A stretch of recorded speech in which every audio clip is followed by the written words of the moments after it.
Slaves worked all the hours they were awake for their entire lives. In American history, in Egyptian history, in the rest of the world that had slaves, which is most of the world at some given point. I think like if they can do it, so can I. Now you're like, well, did they have a happy existence? Well, they didn't get to pick the work they did, but it means that you can work. That's if you have the cat behind you. You can work every hour of the day. I'm like, well, if you get to have the cheese and you get to eat the cheese the whole way you're going, then, I mean, there's the famous quote, the person who loves walking walks further than the person who loves the destination. Right. And so like, I think it's the same thing, but so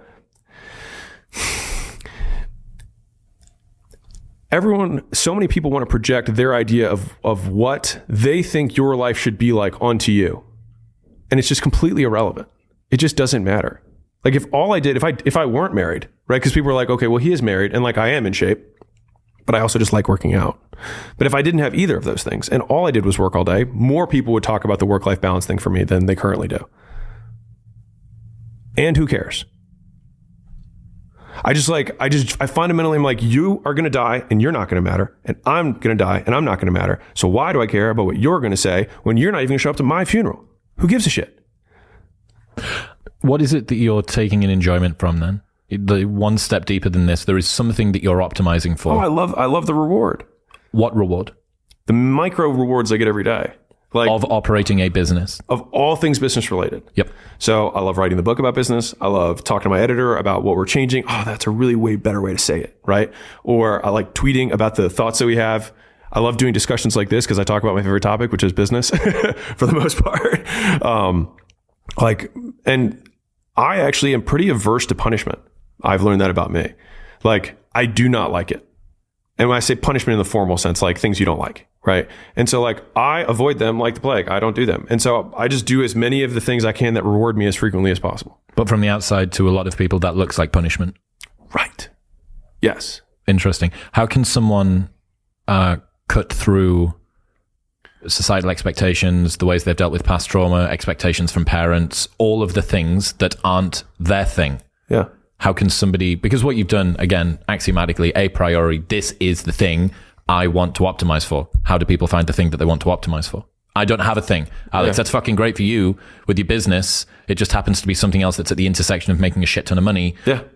How do I find it? And I was lucky with that. Yes. That just happened to be the intersection. Because if I love knitting and I didn't like business, that's a whole separate, because like you can turn knitting into a business, but like if I only like knitting, then there's a way to make a living from that. But to get to the person who's like, how do I find my thing? I'm a big fan of being directionally correct rather than absolutely correct. And so I think what happens is most people are trying to find the perfect answer when they have no perspective from which to make a judgment. They're trying to find the perfect thing to do when they haven't done anything. So how would you have perspective to make a judgment? Like if you try a lot of things in the beginning, which you have to know what your inputs, outputs are, decrease your action threshold enough with either a cheese or a cat, whatever you need. Most people have more cats than they have cheese in the beginning. So use the cat to start running towards something. And the thing is the rat, it's so simple. It's like there's cheese here. But what you really just need to know is that there's cheese out there. And there's a cat behind me for sure. And so if I just go anywhere away from the cat, I will have a higher likelihood of getting closer to the cheese. Not that I will find it, but I will get closer to it. And I think and I've lived my life through a series of rapid iterations, not trying to pick the right thing. Because I just even when I started my first business, I was between frozen yogurt, test prep, and a gym. Those are the three businesses that I was choosing between. Makes complete sense, yeah. Right? It's a lot of things that I like, right? And so I was choosing between those things. And why were those the things? I was like, well, I was pretty good at taking tests in college. So I get that. I like frozen yogurt. And I mean, it sounds simple, but I was like, everybody likes something, right? And I actually didn't know that I was going to like business. That's the crazy thing. Because also, when you and I were younger, Instagram wasn't there. YouTube, none of this shit existed. And entrepreneurship wasn't cool yet. And so I just hated my job a lot. And I hated where I lived a lot. And so I was like, well, I will just not be here. So don't know what city I'm going to go to, but just not this city. Yep. I went across the furthest place from Baltimore, which is California. And then I was like, okay, well, what do I hate doing? Well, let me not do that, which is, sitting on meetings all day and doing whatever, doing grunt work for shit that I felt like was meaningless. And instead, I was like, I'll do fitness because I like fitness. And I was like, at the very least, I'll do something I enjoy. which I liked fitness at the time. And if you're like, well, I don't like doing anything. Well, it's like, well, then that's impossible because your brain is wired to be rewarded for things. And so you are doing things that reward you. That's why you do them. Like everything we do is because we've been rewarded for doing things like that in the past. And we project the same activities and we predict that doing things like we did in the past that reward us will reward us again in the future. That's where our behavior comes from. And so it's like, okay, well, what has rewarded you in the past? Where's the cat? Go the opposite way. Yeah. So the reverse role model is something similar, but you're almost taking this into a lifestyle perspective. So the reverse role model is if you live in a town or you grow up somewhere and there's no one around you like the sort of person that you want to be like, but there are tons of people like the person you don't want to be like, you can say, there's a waymarker. I don't want his relationship with gambling. I don't want the way that he handles his finances. I don't want the way that him and his wife communicate with each other. It's like, okay, there we go. Warren Buffett or Munger says like an amazing amount of success has been achieved by not trying to be smart but avoiding being stupid.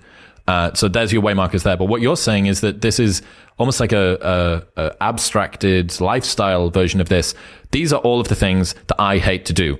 What's the opposite of that? Yeah. And the challenge of I don't know precisely what the exact thing is, therefore I can't move toward it, is one of mine, which is perfectionism is procrastination masquerading as quality control. I was going to say it's a fallacy. It's a decision-making fallacy. This is why investor frames can be so useful. Like if you're looking for the perfect investment, you won't find one. There's always downsides. Every investment has risk, right? And so using that frame, you're like, well, there's all these paths. Which one do I choose? It's like, well, the one thing that's guaranteed is if you keep the money, it will go down in value because it'll inflate, right? So not investing is the only way guaranteed to not get a return on your investment. Is that the fact that inflation exists, do you think that's a useful motivating force for business people? You know, you could imagine a different form of world economics where, you know, like embedded growth obligations weren't there and like whatever, you know, inflation didn't happen.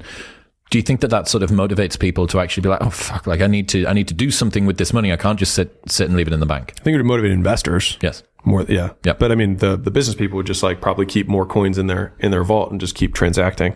Who's that Scrooge McDuck? Yeah, they'd be less likely to deploy capital faster. Because if you feel like there's a cost of capital that's higher for keeping it, like letting it sit there, then you have a higher urgency to do something with it. If you have less urgency, then you only do it when you know it's going to crush.